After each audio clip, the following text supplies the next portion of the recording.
Welcome everyone to Congress at a Crossroad, our video cast bringing together two former members of Congress, one Democrat and one Republican, for a bipartisan discussion on the issues of the day. And today, 2 weeks after Russian troops invaded Ukraine, there obviously is no more important issue for us to focus on than Russia's aggression and what it means for the rest of the world. And I'd like to frame our conversation around three themes. First, how did we get here? Second, how will this war end? And third, how will it impact NATO and the Western Alliance? And to help us understand this crisis better, I'm extremely grateful for two former members of Congress who both served as high-ranking officers in our nation's military. Bill Enyart, a Democrat from Illinois who retired from the Illinois National Guard in 2012 with the rank of Major General, and Steve Stivers, a Republican from Ohio, who served our nation in combat as a battalion commander and also holds the rank of Major General. So gentlemen, first of all, thank you both for your long service to our country, both on Capitol Hill and in uniform. And thank you also for lending us your expertise and insight today. And usually our video cast has more of a focus on Congress, but I think we'll be forgiven if today we tap more into your military expertise. And with that, I'd like to start with you, Bill. You certainly are more than familiar with Eastern Europe, and I'm wondering whether Putin's latest and obviously his most egregious aggression is something that really shouldn't come as a surprise to us, given Chechnya, given Georgia, given Crimea. Was the writing on the wall? Well, first of all, Pete, thanks for asking me to be here today. I really appreciate the opportunity to talk with Steve and you about these critical issues. You're right. I've had a bit of experience, quite a bit of experience in Eastern Europe. When I served as the Adjutant General, that's the Commanding General for the Illinois Army National Guard. The Illinois Guard has been partnered with Poland virtually since the collapse of the Warsaw Pact. When the Warsaw Pact collapsed, we wanted to bring those Eastern European nations closer to the West. We wanted to bring them closer to NATO with the possibility of eventually some of them coming into NATO, as in fact many of them have: Poland, Lithuania, Estonia, so on. But by the same token, we didn't want to create greater problems with a still nuclear-armed Russia by putting military forces immediately on their borders or by encroaching on what they still viewed very much as their space. So we additionally didn't really want to spend the money to develop active duty bases in Eastern Europe. And it's very incredibly expensive to build those bases like we have in Germany or in Italy. So folks came up with a plan called Partnership for Peace, where we partnered National Guards with these Eastern European nations, and Illinois, because of its long-standing traditions with Poland. In fact, Chicago is the largest Polish city in the world outside Warsaw. We were partnered with Poland. And so we've got a relationship going back to 1993. And in fact, during the entire course of the Iraq and the Afghan wars, for those long 20 years, Illinois National Guard and Polish soldiers served together in combat for that entire period of time, 365 days a year, 24 hours a day. So as a result of that, I was in Poland half a dozen times a year at least, and met with Polish troops and served with Polish troops in Bosnia as well as Afghanistan. And in 2005, I commanded the observer controller portion of the NATO war games in Ukraine, where we validated the Ukrainian National War College. So I've got a bit of experience there. And of course, Putin has been giving signals for years, you know, as we talked about before we started this, whether it was Georgia, the seizing of Crimea, you know, the speeches that he has given. And to understand where we are today, you don't have to look back just 10 years to Georgia or 6 or 7 years to the seizure of Crimea. You have to look back centuries, because for centuries, the rivalries between Russia and Ukraine and Lithuania and Poland and Germany, they've been going on for centuries. And that's Putin is simply the latest iteration of Russians moving westward to bite off pieces of Central Europe. And, you know, we've certainly had plenty of occasion when, whether it was Napoleon or Hitler, moving east to attack Russia. So Putin's made clear his intentions. He wants to, in essence, rebuild the Russian Empire, whether you call it the Soviet Union or whether you call it the Russian Empire that Peter the Great and Catherine the Great built. And Steve, with what Bill just said, how much more prepared could NATO have been for what unfolded 2 weeks ago? Well, you know, I want to start with where Bill started, and that's that Putin's been pretty clear about his intentions for a while. The question for many strategists has been, is this incursion into Ukraine about building a land bridge to his warm water port in Crimea, or is it truly about building a Soviet-style empire on the periphery of Russia? I actually agree with Bill that I think when you think about who Vladimir Putin is, his career and where he came from, he grew up as a KGB agent in the heyday of the Soviet Union. Those were the good old days to Vladimir Putin. He aspires to reassemble that. Now, the good news for us in the West is I don't think he's going to go rolling into Latvia, Lithuania, or Estonia. They're already members of NATO. He's not going to go rolling into Poland. They're already a member of NATO. Article 5 would kick in and NATO would have to respond militarily. The reason I think Putin responded now is Ukraine had indicated it wanted to join NATO, but is not a member of NATO. So Article 5 didn't apply. So he's sort of in that Goldilocks zone where many of the Western countries, I think, were tempted to not take any military action and take military action off the table. I think they also, in many cases, tried to assume away the problem for a while. And, you know, it is certainly a paradox that we are in. The good news is this encroachment in Ukraine has, I think, unified NATO unlike any time in the last 20 years.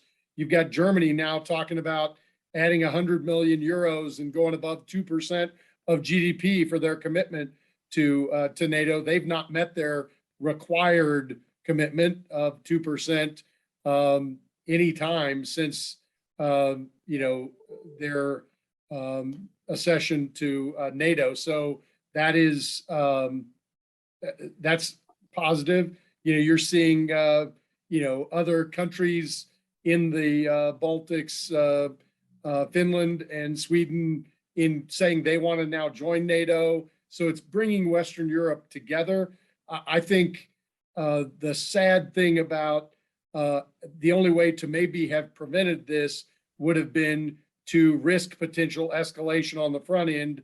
And I think many of the Western leaders, including the United States, were unwilling to do that. And I think, you know, when you think about the United States and our population, we are a war-weary nation right now. You know, we've been involved in conflicts in Afghanistan and Iraq, you know, since 2001 in Afghanistan. So we're sitting here, you know, 21 years later. That is a long war, and I don't think a lot of American countrymen want to send their sons and daughters to fight in Ukraine, a country where we have no obligation to send them. But I will tell you, I do believe if we would have been a little more forceful on the front end, I personally believe it was a giant mistake of this administration to announce ahead of time that if you're an American citizen, get out of Ukraine because we're not coming to get you, because Vladimir Putin was listening, and he was listening and heard to himself, if they won't come rescue an American citizen, are they ever going to come and risk lives for Ukrainian citizens? So I think we could have managed the messaging leading up to the actual invasion much better. It would have involved, you know, being a little less clear about what we were willing to do and what we weren't willing to do to make it a little more muddy for Vladimir Putin. But I understand why this administration didn't want to risk potential escalation, but sometimes you have to be a little unclear if you want to discourage aggression by a very aggressive country who has, again, in Bill's words, and I agree, made their intention very clear. We don't know exactly whether he just wants a bridge to the warm water port or wants to assemble a Soviet-style empire. But I agree with Bill that I think he does aspire to establish a Soviet-style empire. You know, he's already kind of got Belarus as a satellite state. He may have Ukraine, and I think there's no doubt how this war ends. The question is how long, when you look at the mass of troops that Putin has. Bill may disagree. I think it's without any foreign real intervention, the outcome is really not in doubt here. There'll be civil unrest and resistance for a long time, but I don't think the organized Ukrainian resistance is going to last, months. I think, unfortunately, we're probably talking weeks. And Bill, do you see it similarly, that a Russian occupation is the foregone conclusion, and is that achieving Putin's goals? Is that even though the war is not unfolding as planned, the end result will be what he hopes to achieve? Well, it's first of all, I want to address one thing that Steve said, and that is the criticism of the current administration about telling some American civilians to get out of the country. Had the current administration not made that statement, Steve would today be criticizing them for not warning Americans in advance. When it was clear that the Russians were going to roll in, it was clear the war was going to happen. So, that's just an unwarranted criticism. When you have American citizens in front of a firing line, you need to get them out of there, and you need to tell them you're going to get them out of there, or you need to tell them to get out of there. Now, what's interesting, I think that the Ukrainians have way performed over their fighting weight. But what we forget is that the Ukrainians have been serving in Afghanistan with the Poles and with my Illinois National Guardsmen for 20 years. And they have been serving in Kosovo with the Polish battalion in Kosovo for years. I was in Kosovo when I was the TAG, the Adjutant General for the Guard, and I was escorted on a patrol with Poles to the right of me and Ukrainians to the left of me. So they have had a great deal of benefit. When I was there on the NATO maneuvers, the senior Ukrainian leadership had been trained under Soviet doctrine. They were very, for lack of a better word, stodgy, and they were going to do it the old Soviet armored doctrine way. But those guys are gone now, and they've been replaced by those captains and majors and lieutenant colonels who have been serving with us and with the Poles and NATO and grown up in Afghanistan and in Kosovo. So they have learned a much different style of warfare, where they give flexibility to junior officers and senior NCOs, which you don't see on the Russian army, which is one of the reasons they're so bogged down. The Russian army is 4 times the size of the Ukrainians. Their population is 3 times the size. Their air force is at least 10 times the size of Ukrainians. So if they keep throwing those masses at the Ukrainians, sooner or later the Ukrainians just about have to crumble. But what we've seen a remarkable display of is the Russians' lack of logistic capability. And the other thing is, you have to factor in, Ukraine is the size of the state of Texas.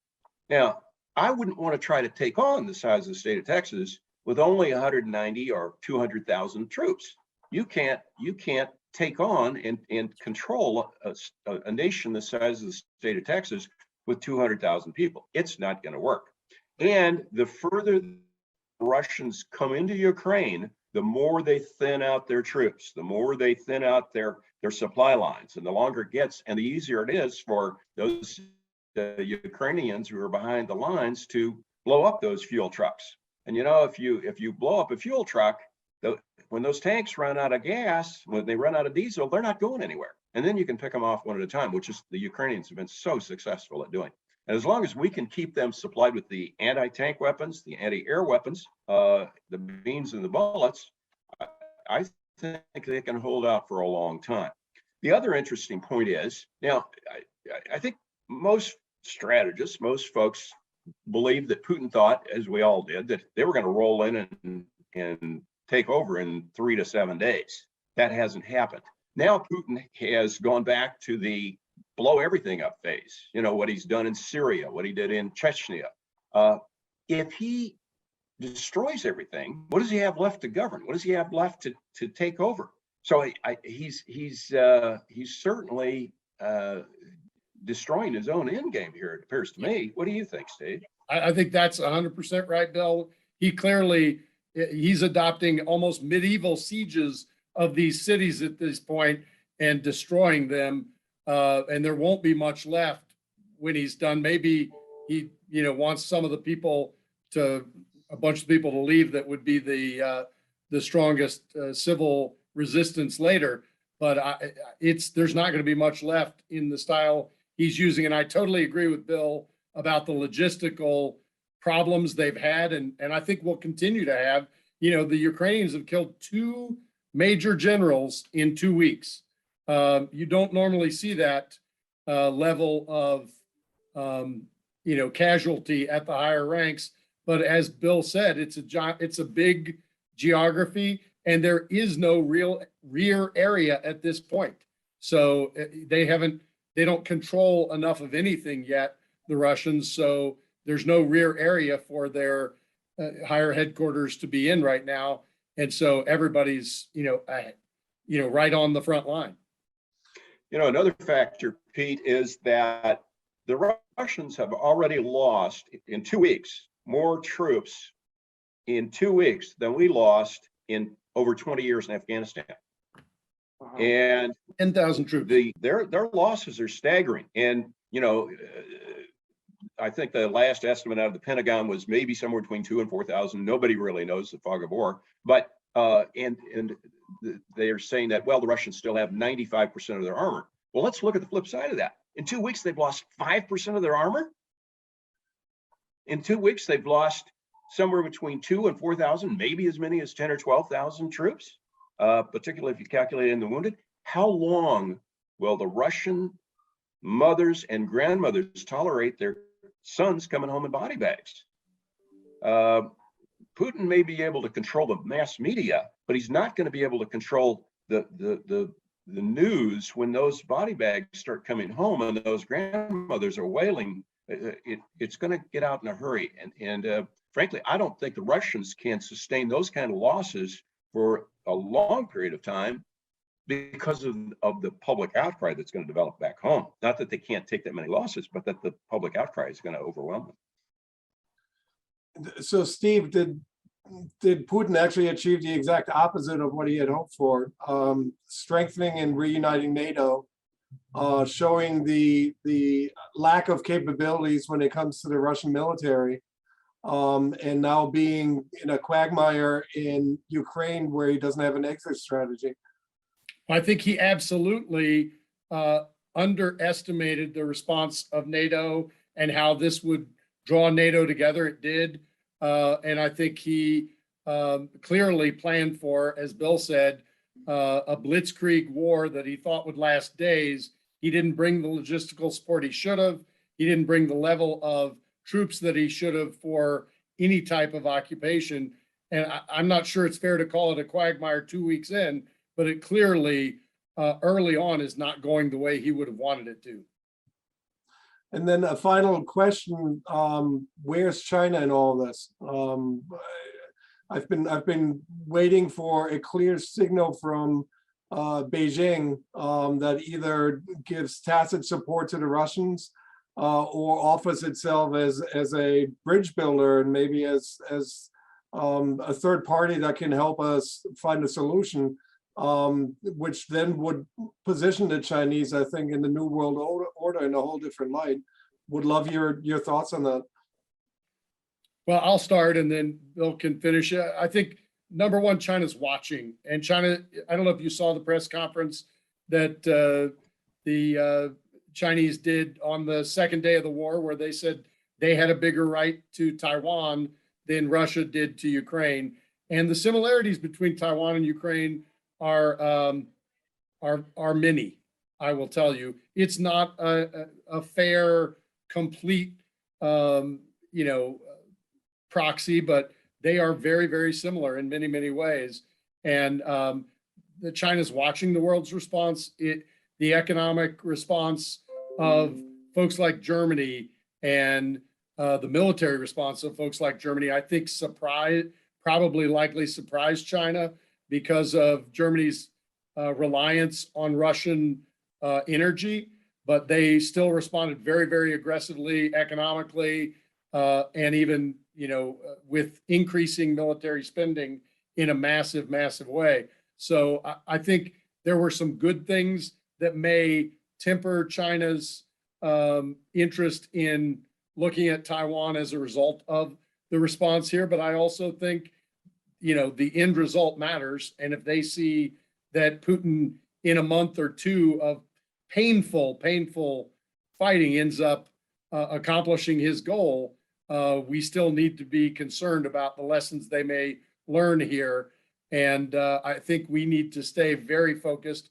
Obviously, China could come in and try to broker something at some point.